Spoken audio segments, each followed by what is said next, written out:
Kishilar hamisha vaqt dunyodagi eng adil taqsimlangan narsa deyishidi. Ammo hammamizning mundaq bir xil kechmishi bo'ladi. O'xshash vaqt ichida o'xshash odam yoki kishilarga duch kelsak, ba'zilar uchun bir kun bir yildek bilinadi.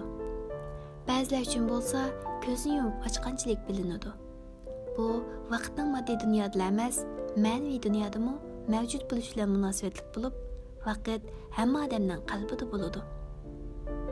Odamning qalbida vaqt bo'lmasa, undaqda uning ahamiyati bo'lmaydi.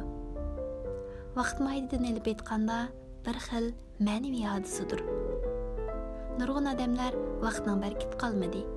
O'tmishdagi eshak arozi bilan yashagan zamonlarda vaqt bundoq tez o'tmaydi deyish pasat chekidi. O'zlarining bo'lsa vaqt dushmaniga asir bo'lib qolganligini bayqamaydi. Bilimsizlik, manmanchilik, ochko'zlik, hasadxo'rlik, g'ayvatxo'rlik, umidsizlik qatorliqlarning hammasi vaqtning dushmanlaridandir.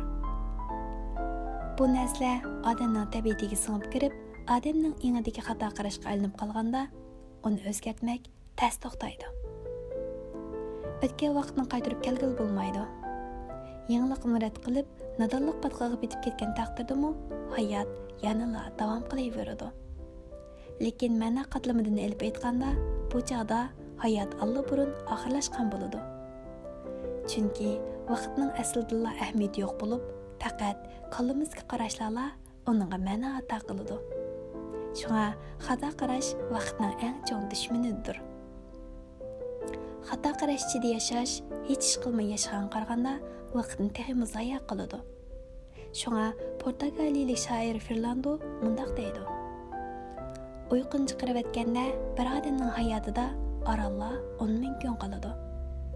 Odam bilan odam o'tirishga o'xshamaslik shuki, ba'zilar shu 10 ming kunni haqiqiy yashaydi. Ba'zilar faqat bir kunli yashab, uni 10 ming kun takrorlaydi, deydi. Xato qarash ko'zimizni yetib olganda, umr behuda o'tib ketib qolmay, sonsizlagan go'zalliklarni nobud qilib yetadi. U sonsizlagan qobiliyatli kishilarning talonti va umrni xo'rtadi. Kishilarni avlod-mavlod yashash va ko'payishga band qilib, ularning ma'naviy dunyosini barg'on sir pichaklashtirib yetadi. Xato qarash sababli nurg'un odam yashash uchunla butun jini bilan tipirlaydi. Vaholanki odam bilan hayvon farqlanadi. Odam qadr-qimmat, ma'no, sevgi va erkinlikka muhtoj.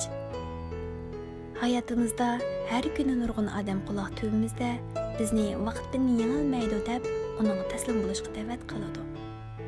Yana ba'zi odamlar bo'lsa, bizga madad berib, vaqtning uzun qisqaligini biz o'zgartira olmaymiz, ammo uni kengaytiramiz ham cho'nqurlashtira olamiz. Shunga vaqt bilan do'stlashaylik deyishidi. Hech kim ko'zni yumib yo'ldan kesib o'tolmaydi, ammo nurg'un odam bir umr ko'zni ochmay yashaydi. Vaqt bilan do'st bo'lishning birinchi qadami xato qarashlardan to'qilgan. Ko'zimizni yetib olgan narsalarni cho'rib tashlab, bizni kishilik hayotni ko'rish imkoniyatiga ega qiladigan, dunyoni bizga namoyon qilib beradigan to'g'ri qarashlarni egallashtir. Biz ba'zi ishlarni ko'z oldimizga foydasi uchun emas, balki uning abadiy qimmati, o'zimiz va keyingi avlodlarimizga yordamini ko'zlab, uni davomlashtirishimiz kerak. Ham shundaqla vaqtning dushmanlari bilan elishimiz kerak. Shundaq, dunyoda birdan-bir adil barobar narsa bor deyishidi. U bo'lsa-mu vaqt. Vaqtni chiniqishga sarf qilsangiz, sog'lom bo'lasiz. Go'zallik sarf qilsangiz, go'zal bo'lasiz. O'yinga sarf qilsangiz, o'yinchi bo'lasiz. Oilangizga sarf qilsangiz, illiq, mehr-muhabbatga to'lgan oilaga ega bo'lasiz. Kasbingizga sarf qilsangiz, utuq qozonasiz. Agar o'rganishga sarf qilsangiz, bilimlik bo'lasiz. Sizning o'qishda muhim bilganligingiz o'z mustaqilligingizni qo'dag'anligingiz bo'ladi.